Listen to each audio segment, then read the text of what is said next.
Oke, jadi hari ini kita akan belajar gaya dan gerak untuk fisika kelas 8 SMP.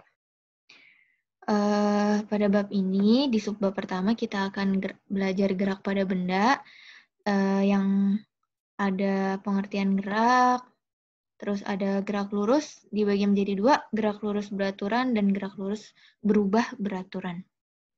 Pengertian gerak. Benda dikatakan bergerak apabila kedudukan berubah terhadap titik acuan. Jadi misalkan titik acuannya ada Sodik nih, si Sodik pengen pergi ke pasar ya.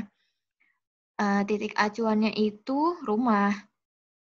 Sodik jalan dari rumah ke pasar. Berarti Sodik bergerak karena kedudukannya berubah. Yang tadinya ada di rumah jadi ada di pasar. Itu maksudnya. Terus ada gerak semu. Gerak semu adalah gerak benda yang dilihat oleh pengamat yang berada dalam sistem. Contohnya kayak gimana? Contohnya pas kamu lagi naik kereta. Pas kamu lagi naik kereta gitu kan, menikmati pemandangan, kanan, jendela gitu. Terus lewat pohon-pohon.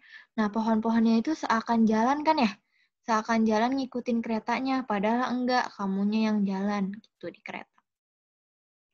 Nah, tadi ada gerak lurus beraturan atau GLB. Apa sih GLB? GLB itu gerak benda pada lintasan lurus dengan kecepatan tetap pada rentang waktu tertentu. Ingat ya, kecepatan tetap.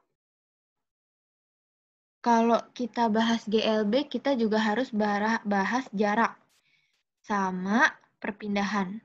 Kita harus tahu bedanya. Kalau jarak, panjang lintasan yang ditempuh, benda yang bergerak dari titik awal acuan ke titik akhir. Kalau perpindahan, perubahan kedudukan suatu benda atau sistem dengan memperhatikan arah perubahan letak benda atau sistem. Maksudnya kayak gini. Kita lihat misalkan ada awal, ada akhir. Kalau jarak, berarti panjang lintasan yang ditempuh. Dia jalan dari 3 km ke arah utara, terus jalan 4 km ke kanan. Berarti jarak yang ditempuh itu 7 km. Tapi kalau perpindahan, dia cuman perubahan kedudukan. Jadi dari sini ke sini tuh berapa? Makanya kita bisa simpulkan perpindahannya itu sebesar 5 km. Ini dapatnya dari Pitagoras. Masih di gerak lurus berubah beraturan, tadi kita udah kenal jarak, terus sama perpindahan, kita juga harus kenal yang namanya kelajuan dan kecepatan. Tapi kita bahas dulu kelajuan. Kelajuan itu perbandingan antara jarak yang telah ditempuh oleh suatu benda terhadap lama waktu yang dibutuhkan benda tersebut untuk bergerak. Kelajuan tidak memperhatikan arah.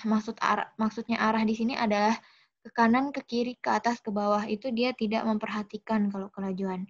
Nah, ini rumusnya V sama dengan S per T, di mana V itu merupakan kelajuan, S itu merupakan jarak yang ditempuh, satuannya meter ya. Berarti kalau nanti ada soal satuannya bukan meter, harus dirubah dulu ke meter. Misalkan, Doni berjalan dari pasar ke rumah sejauh 2 km. Karena kilometer harus dirubah dulu ke meter. T sama dengan waktu. Satuannya second. Kalau bukan second harus diganti. Misalkan kalau di soalnya disebutkan Doni pergi dari rumah ke pasar dengan waktu 30 menit. Itu harus dirubah dulu ke second.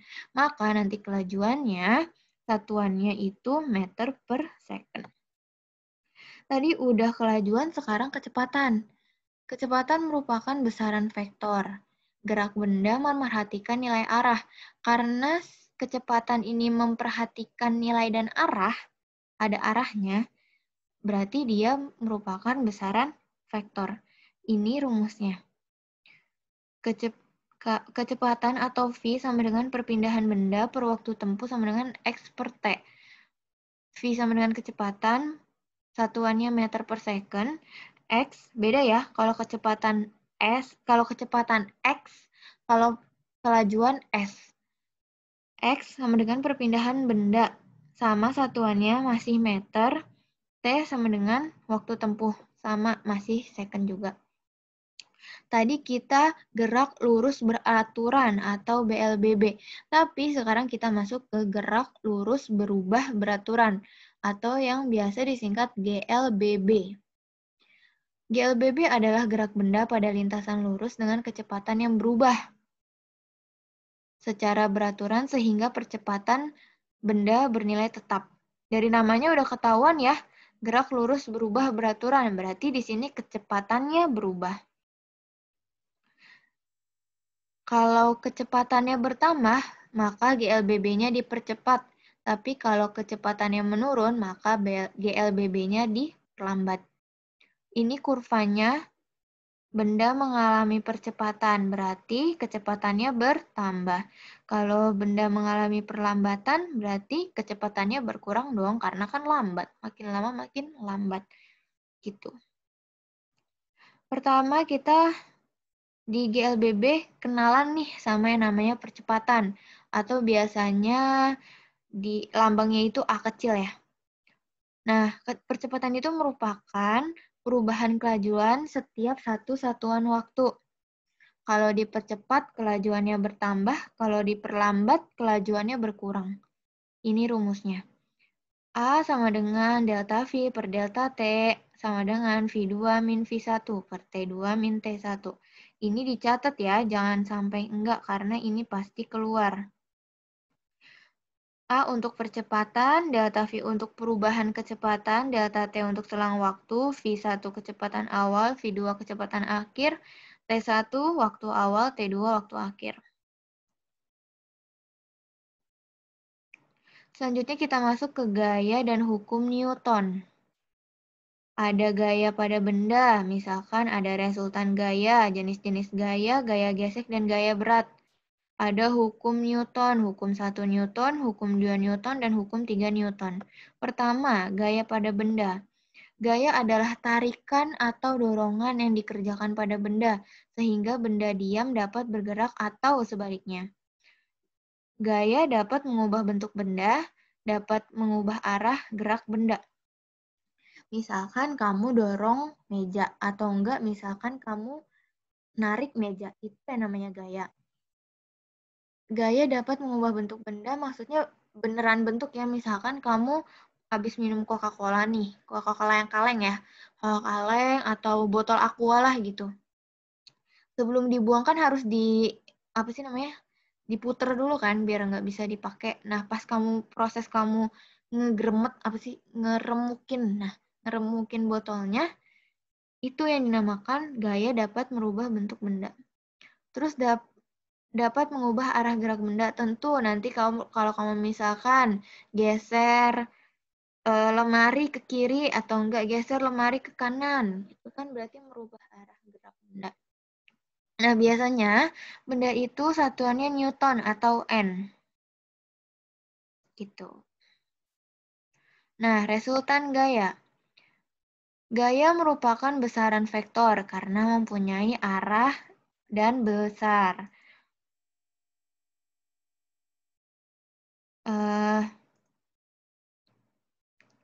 Perpaduan dua gaya atau lebih disebut resultan gaya.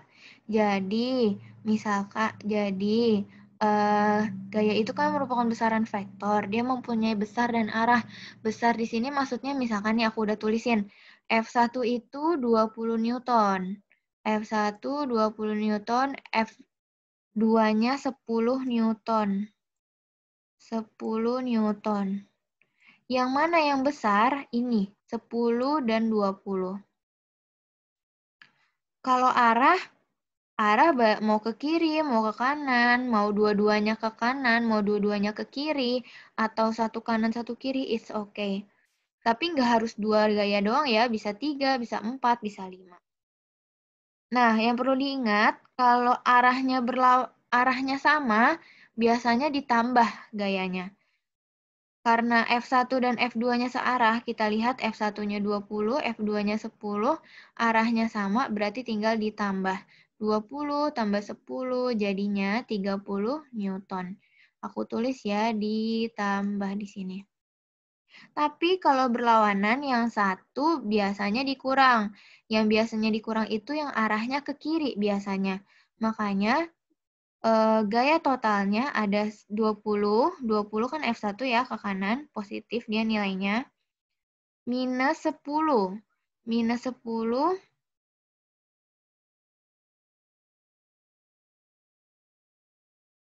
minus 10. Jadi 20 minus 10 sama dengan 10 Newton. Ini plus juga maksudnya. Cuma nanti ujungnya dikurang. Oke, oke.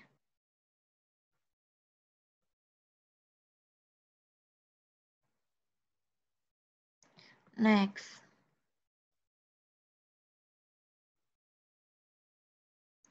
Ada jenis-jenis gaya. Ada gaya sentuh dan gaya tak sentuh tentunya.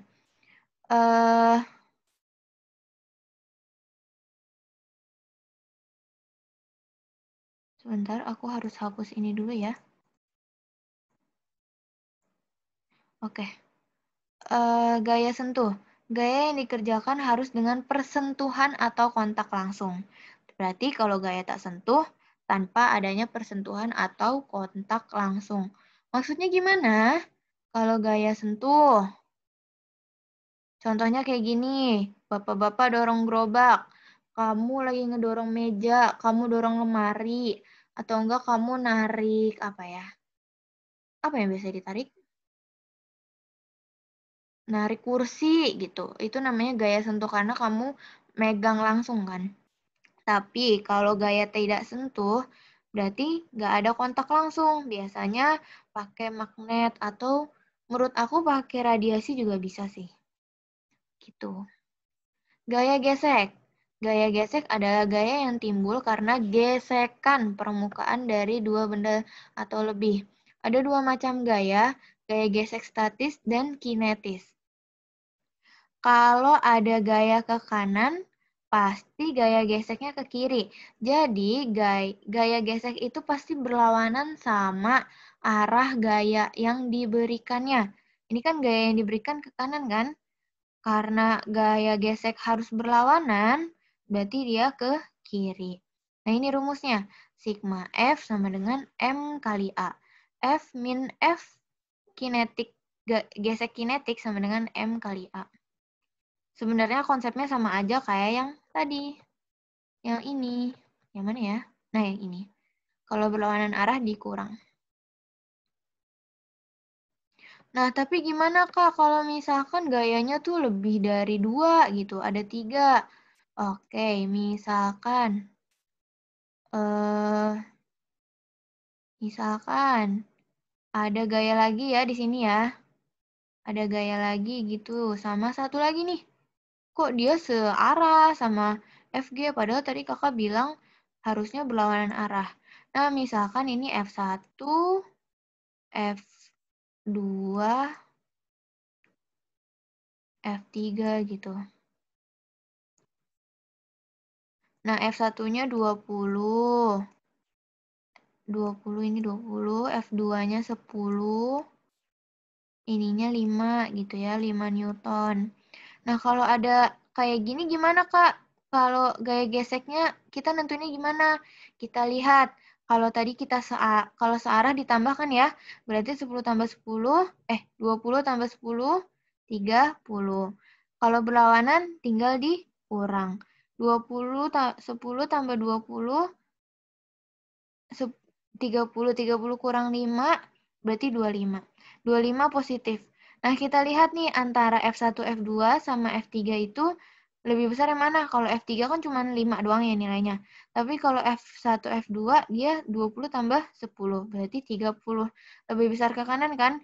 Berarti secara otomatis bendanya ini ketarik ke kanan. Berarti arah gaya geseknya itu berlawanan sama gaya yang paling besar, yaitu ke kiri. Gitu.